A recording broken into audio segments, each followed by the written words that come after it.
Jadi andaikan ada seorang mu'alaf nih gitu, masuk ke agama Islam, baik perempuan ataupun laki-laki. Nah, ketika dia sebelum mu'alafnya, dia itu mempunyai hadas besar. Kayaknya akan mempunyai hadas besar deh ya kalau misalkan yang mu'alafnya itu sudah dewasa. Setidaknya seorang wanita yang sudah haid. Karena kan selain dari Islam tuh nggak ada harus mandi besar gitu. Otomatis berarti kan orang yang mu'alaf tersebut di dalam keadaan berhadas besar karena tidak mandi besar. Ataupun seorang lelaki yang pernah keluar air mani, karena dia tidak mandi besar ya otomatis dia mempunyai hadas besar. Nah, kalau menurut qaul as-shah, mandinya tersebut itu hukumnya adalah wajib. Jadi untuk seorang mu'alaf itu wajib untuk bermandi besar, itu menurut qaul as-shah. Tetapi ada lagi pendapat ulama yang lain mengatakan bahwa itu hukumnya enggak wajib. Jadi itu hukumnya disunnahkan saja.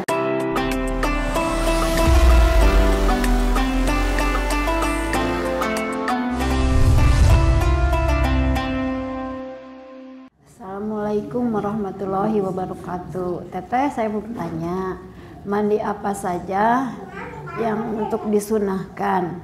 Assalamualaikum warahmatullahi wabarakatuh. Bismillahirrahmanirrahim. Wassalamualaikum warahmatullahi wabarakatuh. Bismillah, alhamdulillah, wassalatu wassalamu ala rasulillah.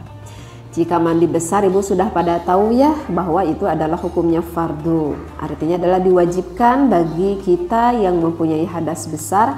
Maka cara mensucikannya itu adalah dengan menghilangkan hadas besar itu, yaitu yang dikatakan dengan mandi besar. Ya, hukumnya wajib ataupun fardu. Nah, apakah ada mandi-mandi yang mana itu hukumnya sunnah? Banyak ya Bu ya, mandi yang hukumnya sunnah. Ketika kita melakukan mandi tersebut, maka kita akan mendapatkan pahala yang besar dari Allah. Di sini di dalam kitab Fathul Qorib ada beberapa sunnah kita melakukan mandi. Layaknya sama Bu, seperti kita mandi besar begitu ya. Kita harus meratakan seluruh badan kita. Yang membedakannya itu apa? Yang membedakannya itu adalah niat. Jika ibu di dalam menghilangkan hadas besar, niat saya menghilangkan hadas besar fardu karena Allah. Nah, ini bukan menghilangkan hadas besar fardu karena Allah, karena kita kan tidak bermaksud untuk bertujuan menghilangkan hadas besar gitu. Ini kan merupakan suatu kesunahan. Ya, jadi kita niatnya adalah niat sunnah bermandi saja begitu ya. Jadi tidak niat saya menghilangkan hadas besar fardu karena Allah. Jadi yang membedakan hanya di niatnya saja. Di dalam kitab Fathul Qorib mana saja di antaranya yang hukumnya sunnah kita harus melakukan mandi layaknya seperti mandi besar, itu adalah yang pertama itu adalah ghuslul jumu'ati li hadiriha, yaitu adalah mandi Jumat bagi yang menghadirinya. Nah, jadi suami ibu setiap hari Jumat mau berangkat sholat Jumatan suruh mandi dulu. Nah gitu, suruh mandinya layaknya seperti mandi besar, artinya tidak mandi setengah badan, artinya mandi aja gitu, tapi kepalanya enggak dialiri begitu ya, jangan sampai gitu. Jadi aliri dari seluruh kepala sampai ke bawah. Ibu suruh suami kita, mas gitu mandi gitu, semuanya harus rata, jangan lupa niatnya gitu. Maka nanti suami ibu akan mendapatkan pahala dari mandi kesunahan tersebut, seperti itu. Waktunya itu kapan? Waktunya itu adalah waqtuhu minal fajri shadiq. Waktunya itu adalah bahkan mulai dari terbit fajar shadiq. Jadi waktunya itu ketika kita hendak suami kita hendak mau pergi sholat Jumat. Jadi jam berapa? Jam 11? Enggak Bu, dari pagi-pagi pun itu sudah bisa. Begitu ya.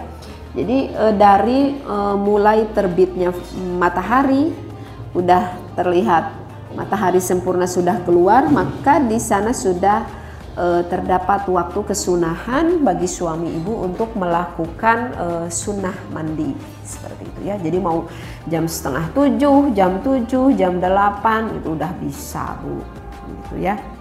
Nah, kemudian wa ghuslul aidaini, kemudian mandi untuk melakukan aidaini, untuk lebaran dua Bu.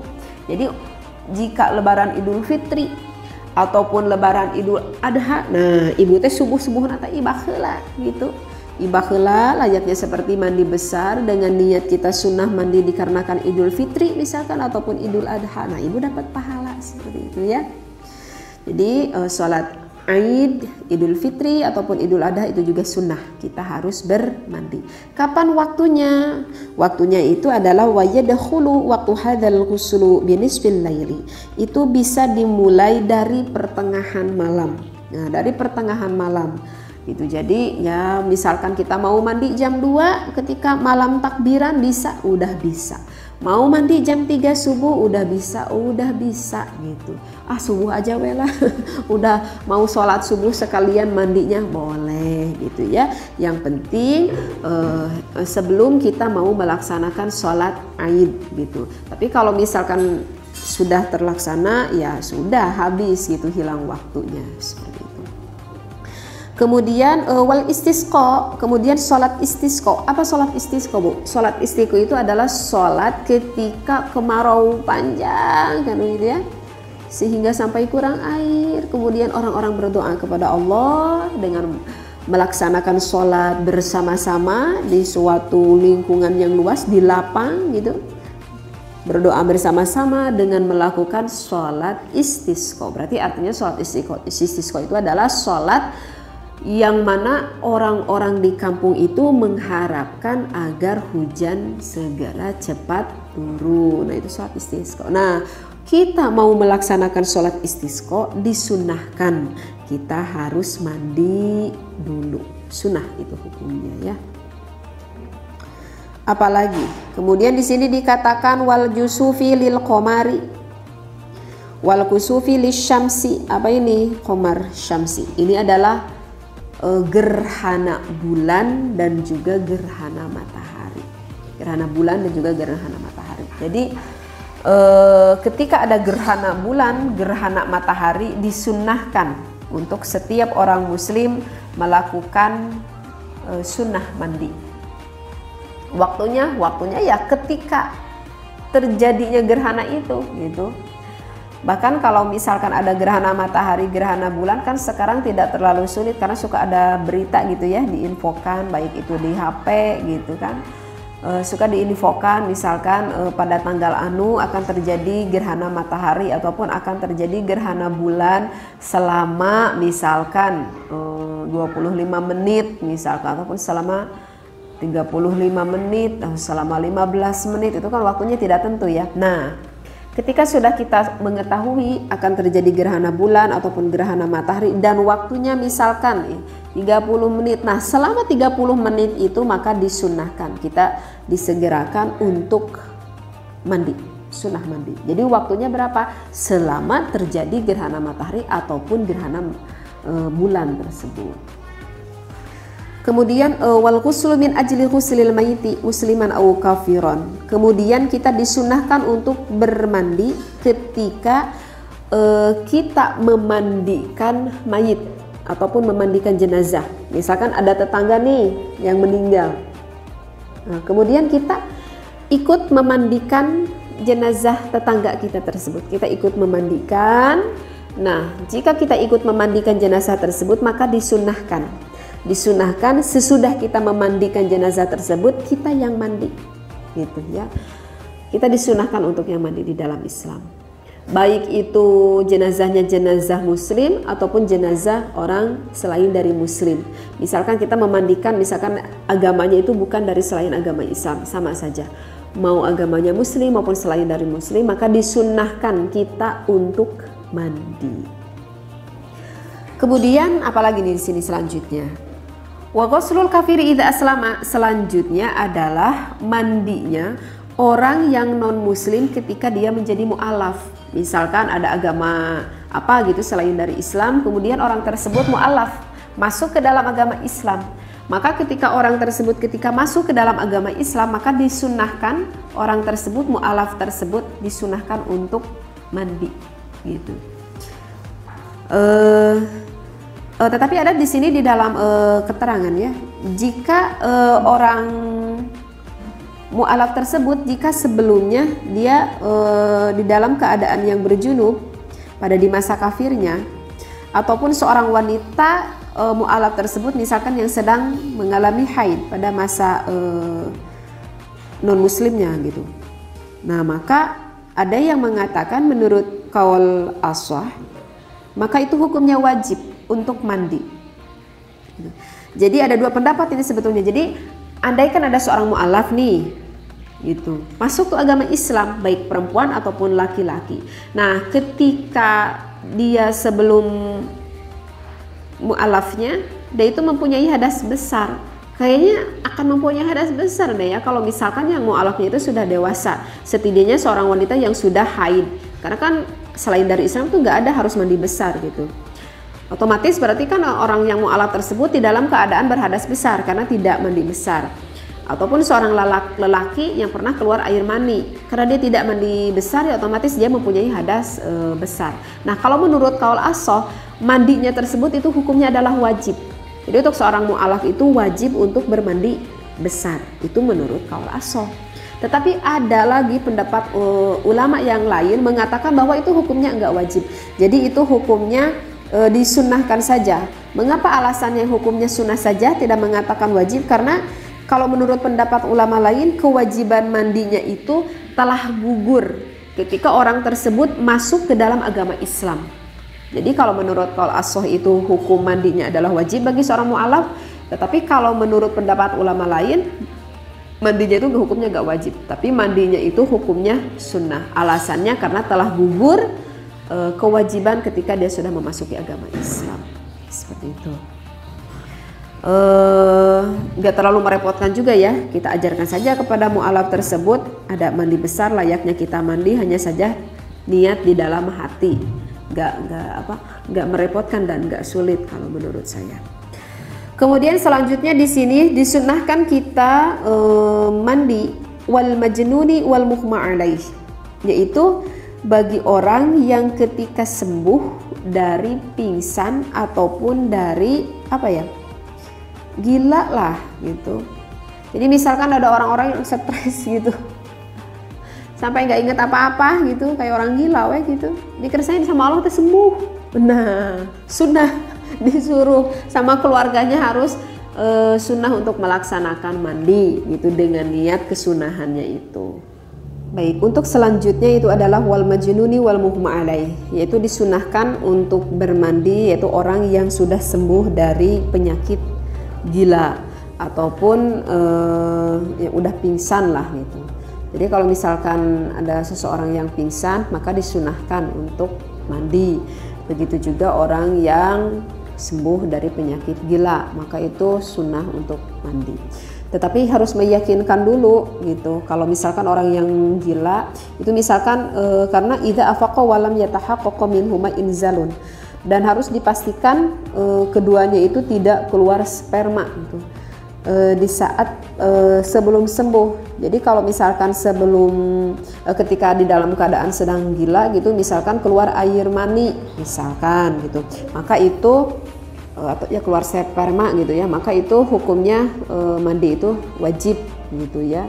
Tapi ini ada gimana yang namanya juga gila misalkan, jadi nggak ingat sewaktu masih gilanya misalkan seperti itu ya, maka itu karena tidak ada di dalam suatu keyakinan kan ya, maka itu hukumnya tidak menjadi wajib, masih tetap hukumnya sunnah. Dan selanjutnya itu adalah wal ghuslu inda iradatil ihram. Nah ini mah untuk khusus untuk yang melaksanakan haji nih sekarang nih.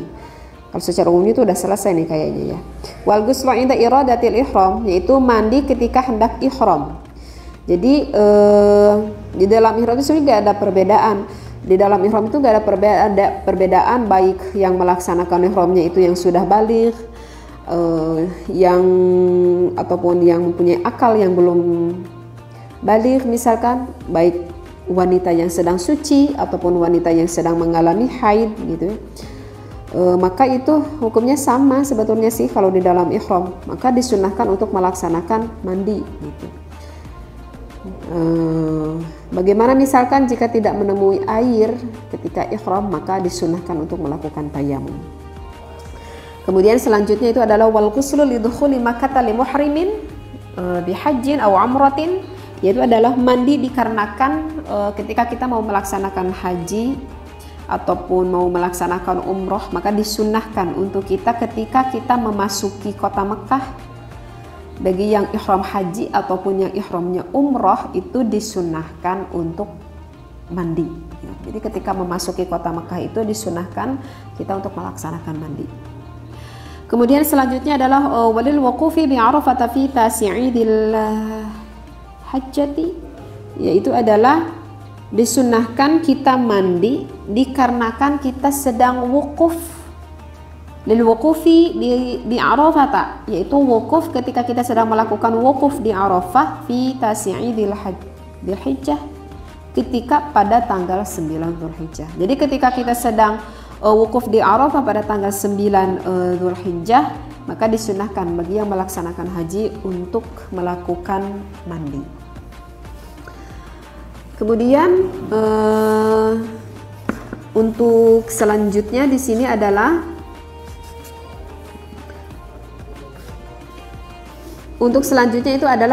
walil mabiti bi Muzdalifah. Kemudian ketika seorang yang melaksanakan mabit bermalam begitu ya, di Muzdalifati di Muzdalifah. Jadi ketika melaksanakan bermalam di Muzdalifah, sana di sini juga disunahkan untuk mandi. Kemudian wali ramyil jimari as-salasi fi ayyami tasyriqis salasah. Karena untuk mau melempar ini ula ataupun melempar wusta dan aqabah pada 3 hari tasyrik, berarti ya fi ayyami tasyrik, pada hari tasyrik yang 3, berarti tanggal berapa Bu? Tanggal 11, tanggal berapa lagi? 12, tanggal 13 Dzulhijjah. Disunahkan juga untuk melaksanakan mandi gitu ya. Jadi ketika mabit bermalam di Muzdalifah, maka ia disunahkan untuk melakukan mandi untuk melempar jumroh setiap hari dari 3 hari tasyrik tersebut ya. Sedangkan kalau untuk melempar jumroh Aqabah di hari nahar itu adalah di hari raya kurbannya itu, maka ia tidak disunahkan kalau pada hari nahar, pada hari raya kurbannya itu tidak disunahkan untuk mandi, karena hendak melakukannya itu, kalau mau mandinya itu kan karena sebab waktunya itu terlalu dekat gitu dari jika mau melaksanakan mandi, karena akan melaksanakan wukuf gitu. Jadi tidak ada kesunahan ketika di hari nahar, di hari raya kurban gitu, karena waktunya yang mepet lah, artinya yang sedikit. Kemudian di sini ada yang terakhir, itu adalah disunahkan mandi, yaitu adalah al-ghusl lit-tawaf, yaitu adalah mandi mau melaksanakan tawaf. Tawafnya mau tawaf kudum ataupun mau tawaf ifadah, itu sama disunahkan untuk melaksanakan mandi. Seperti itu ya Bu. Jadi kalau yang umum-umumnya nggak tadi ya, kalau yang barusan ya ke akhir-akhir sini ini untuk dilaksanakan kesunahan ketika kita melaksanakan haji besar ataupun ada tadi yang umroh gitu ya, seperti mau masuk ke Mekah gitu.